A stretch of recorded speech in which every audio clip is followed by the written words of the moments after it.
perkenalkan, nama saya Aisyah Nurrahma dengan NPM 1191224 dari kelas B.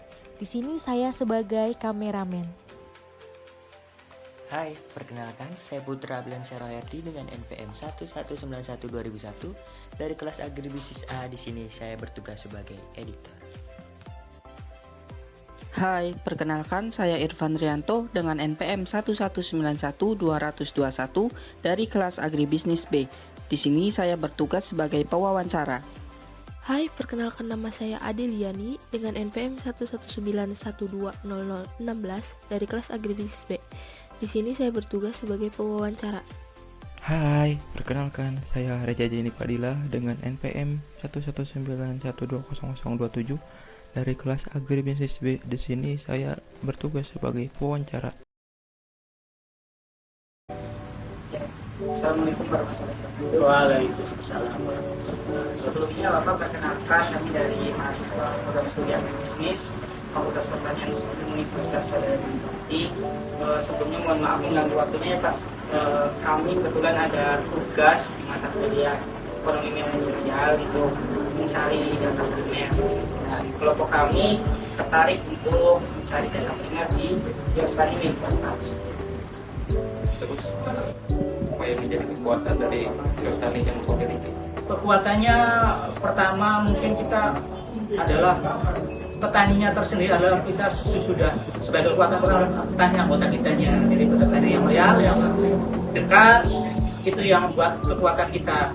Jadi dari customer kalau untuk secara penjualannya kita dekat, jadi mendekatkan. Jadi ya daripada jauh-jauhan ya bisa dekat belinya. Gitu.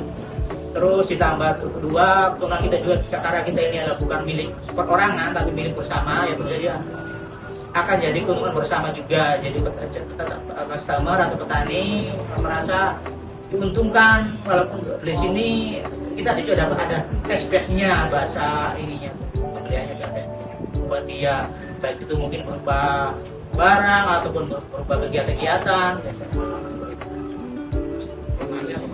Kelemahannya ya karena penyuluhan ini kan tidak waktu proses yang lama untuk petani menyadari pentingnya kelembagaan ini. Jadi memang dari sisi petaninya ya atau customer ini yang masih belum memahami. Jadi memang harus perlu dukungan dari seluruh pihak, terutama dari koperasi, dari PPP tentang kelembagaan ini. Karena memang sebagai sebagai appealage untuk bahwa ini adalah lembaga bagus kok sebenarnya.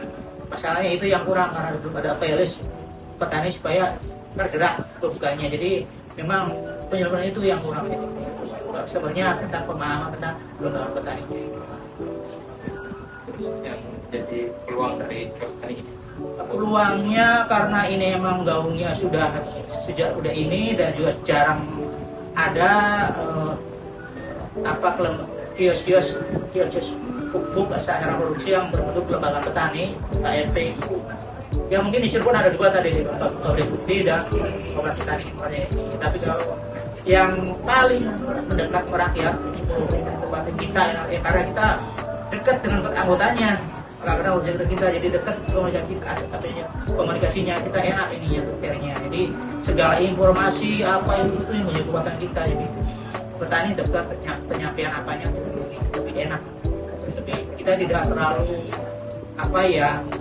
kalau kita datang contoh lah ada permasalahan, kita datang ke PPP kadang-kadang malu, ada masalah Indonesia juga adalah petani malu. Tapi kalau ke kios enggak, biasanya enak di situ. Terus yang menjadi ancaman dari Geostani Bapak?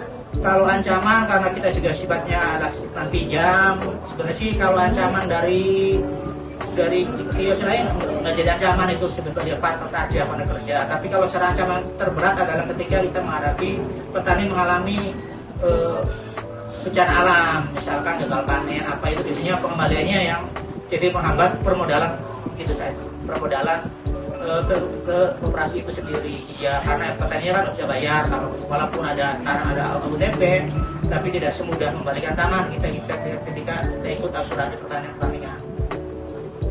Jadi bencana alam saja yang paling berat. Kalau ketika petani misalnya bencana alam biasanya pengembaliannya yang lambat. Jadi mengganggu juga proses penyediaan stok yang ada di